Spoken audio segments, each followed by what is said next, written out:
Welcome to the Bourbon Show, starring Steve Egley, Jared Michelle, Renee Howe. Today on the show, we talk about bourbon hunting season as it gets ready to open on September 2nd with the release of birthday bourbon from Old Forester. My name is Jared Michelle. Let's start the show. Hey, gang, what's up? Hey, guys. Hola. Hey-oh. So, yeah, we are going to have some fun today. We're going to be talking about bourbon hunting season. The kind of bourbon hunting, I don't know what it used to be, but there's still this thought of at least the things are coming out. So there's some exciting stuff coming out. But that's some of the exciting things that are going on. On the downside, we were just talking about this. We mentioned it right before we came on there. It's August. Summertime is dwindling. No, we're not. It's the best time of the year, and it's going away. Hey, was it over when the Germans bombed Pearl Harbor? No. It's not over now. It's not over. Okay. Oh. Yeah. So, I don't know. I know. You know, when do the kids go back to school in your parts of the world? They start this week. Yeah. It's getting ready to start. Wow. See the kids in Canada, they go to school until the end of June, so they have June, July off. So like the kids around here still have another full month of summer holidays. Another full month. Oh, good for them. Good for them. They go back. I don't know. They go back after Labor Day. Steve, you know, I would say, I think when we were kids, it was after Labor Day. It was September when we went to school. It was. Yeah. They started, pulling that back. You know, we had to go get all the stone tablets to chisel for our school supplies, and you know, the abacus was always hard to find. Yeah. You know, they said you couldn't carry the abacus to your test because you couldn't have them in real life, so you had to do it by memory. Yeah, do it by memory. Yeah. When I was a kid, I remember for maybe a year, maybe two, they decided to come back like August 15th or something like that. But I remember Six Flags threw a big fit because they're busy as the summertime and they couldn't get labor, so they complained enough that they passed a law at that point in time where you had to go back after Labor Day, so no one would start until early September, and then ultimately that gets changed again. But now the kids, like I said, they're going back now, so this is back to school time. You know, to add to that, I will say this: around here in Jefferson County, Kentucky, they've added this rotation of different start times for different schools. So I couldn't imagine, and they're doing this because they have a shortage of drivers for the buses. Oh, okay. So now the schools are starting. I couldn't imagine being a parent trying to figure out, okay, what time does my kid go to school at this school versus what time do they go to school at that school? It's a CF of monumental proportions. Yeah. So. Yeah, it really is. Anymore, it's now it's like if anything's going on, they just have the kids stay at home. It's like it may snow later this week, so let the kids stay home. It could snow in 2 months. That many stay-at-home days when I was a kid. Oh yeah, we called that like COVID. I remember in all of my elementary school career, one day there was a snow event where we had to stay home. But they all, like Jeremy said, through COVID, they all learned, all the schools remote learning. How to do it. So now they just, what do the parents do? What do the parents do now? I don't know. Yeah. I don't know what the answer to that is because I didn't have to deal with that. I don't know what parents do. Yeah. If you got a job, I don't have to deal with that. Yeah. So pretty wild. On that note, it is time to drink. What is everyone drinking? Let's start with Renee. She looks like she's ready to go. Oh yeah, I've got some Jefferson's Reserve here. Okay. I'll do a cork pop. You're not going to hear it anyways, but just the tiniest of squeak there. It registered. I think that might have been me pushing the cork back in the bottle. That's what happened when Steve does not put mute on. You hear a tiny little cork pop. Yeah. Tiny cork pop. Yeah.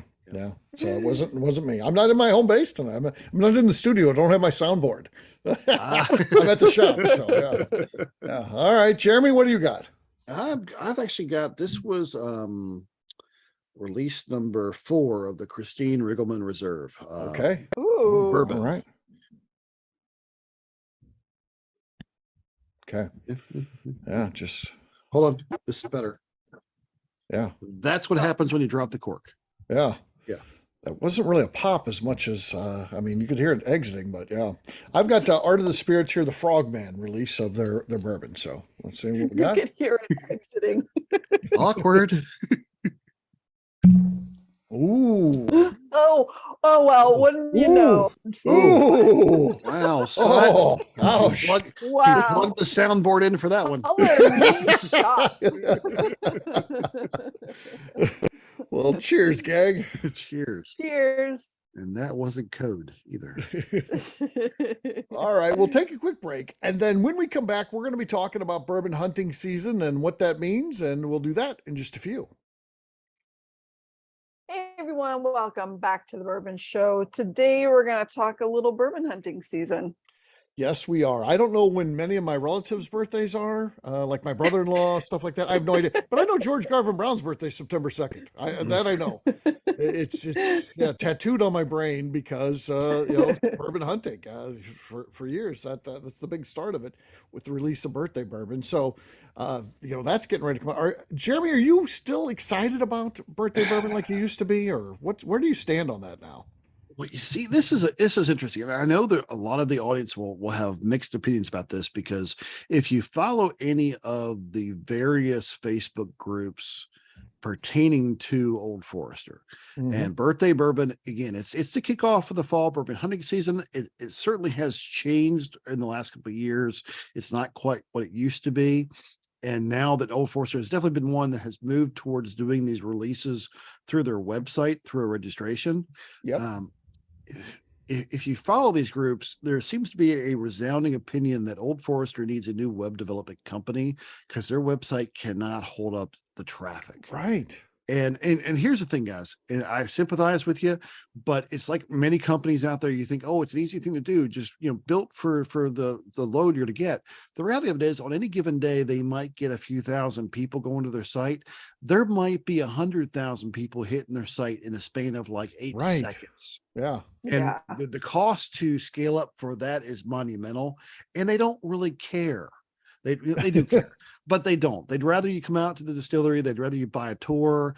They'd rather just sell 150 bottles online to the first 150 lucky people who are able to get through and are willing to struggle through the pain of the slow loading of the slow loader and the crawling website. That's what happens. I think that is probably the most frustrating thing that people have now, is where we used to sit in line and we used to spend the mornings or the evenings, and you'd have the camaraderie, and you'd have Jackie Zykan running out with donuts in the morning to feed everybody just because they knew you were out there because you were fans. Those days are long over. So now you got to sit there with that slow loading spinner of your website going, oh, wow. The only thing we don't have now is that squealing modem sound when you connect. So if we had that going too, this would be total hell. But that's the new world we live in.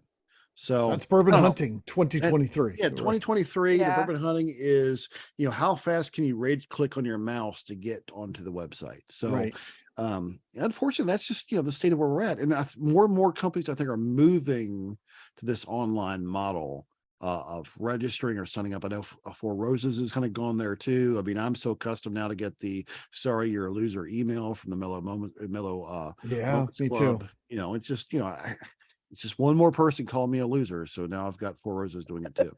Yeah. I'll tell you, I am not built for this getting online and trying to be like 100th person to get a bottle or something like that. That stuff stresses me out. I'm like, this is the 70s. Be the 10th caller and you win tickets to a concert. Yeah. This is what we've got going on again. This is calling your radio station to win, free McDonald's or something. Yeah. I don't like it. It's too. I'm already stressed for the people that are like getting ready to do this. Right.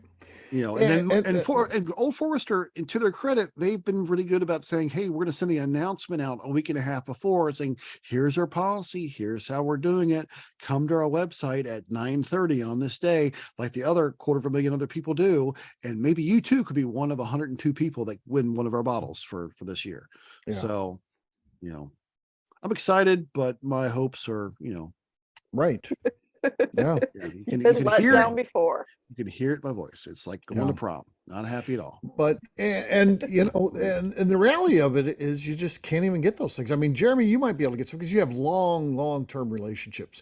But people just hearing this and being like, hey, I want to get in on some of this birthday bourbon at my local store because I know they're going to get some. again, they might get a bottle, and it's going to go to whoever is their and good customer. they've cut back what they're making available to the retailers, right? Because they're holding more and more back to give out at the distillery. Now, I will say this: it is exciting, and granted, maybe not exciting for us individuals who just don't get anything. But when you hear these people say, "Hey, I won't be able to get there for 7 months, but they're going to hold it for me when I visit Louisville," it is nice to see that they're making it accessible to people when they come visit. They got to pick it up at the distillery. That's kind of nice, right? Because those people are truly just elated at the opportunity, and to get it at retail plus 10,000% what they do at the distilleries now is nice, but right. But they are excited. Yeah, for sure. So there you go. Not a whole lot of excitement these days, bourbon hunting season, but you do know that the stuff's coming out. So if you have a relationship, or maybe you get in the lotteries, that stuff will be coming. So you'll have them all rolling out. This just means before you know it, all the BTAC will be here and gone before anybody sees anything, and the Pappies will be here and gone before you see anything. And Four Roses, do a rundown of all the stuff you're never going to get. Right. Yeah. And again, they're all kind of going to the same model, but it just means less we'll ever see. Yeah. So, here's a question for you guys. We've been hearing, we've been doing this for 5, 6, 7 years now, and pretty much since we started, we were hearing from these distilleries, "Oh, we're increasing capacity. Oh, we're increasing capacity. Oh, we're increasing capacity." It's now 5, 6, 7 years later. When are we going to see the fruits of all this increased capacity? Yeah.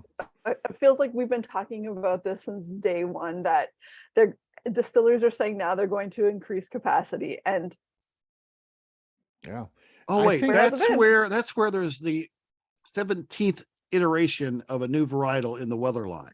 Right. Yeah. They've completed the prism of colors in the rainbow spectrum they can put on the labels. Yeah, that's true. Yeah, because I'm thinking now all these colors can match up to make all the rest of the colors. So let's move on. Yeah. I don't know. I know that's harsh. I know that's just sort of a jaded opinion, but you talk to people, just to the average person on the street, people are frustrated. They can't find the stuff. People are frustrated that instead of increasing capacity of what they're already releasing, they're coming up with more and more varietals that are just as equally hard to get, and prices keep going up. Maybe that's where all this increased capacity is gone. Right. Yeah. I don't know. Yeah. So, well, there you go. On that note, we'll wrap this one up. This is not the most positive show for our listeners today, but hey, we're in the same boat. Luck on bourbon. It's bourbon reality. hunting season. Yep. That's right. Yep. Right. Renee, where can people find you? You can find me on Instagram at Renee M. Howe. All right, Jeremy. Find me on Instagram or Twitter at Jeremy Shell. For me, I'm an easy guy to find. I'm at Steve Akeley on Twitter, Instagram, or Facebook. I've got a website, steveakeley.com. We've also got that company website, abvnetwork.com. Check it out. Everything that we do is out there. We put all those previous shows. We have our blog, so much more, abvnetwork.com. Come by and see us, the ABV Barrel Shop. We'd love to meet with you. You can taste before you buy here, which is pretty cool. So check us out online, abvbarrelshop.com. Renee, anything else to say before we get out of here?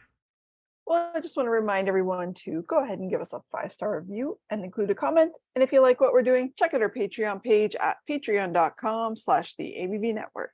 Great job today, gang. For audience, we'll have a brand new show for you tomorrow. Looking forward to that. Until then, take care, everybody. See ya. Goodbye, everyone. Ciao.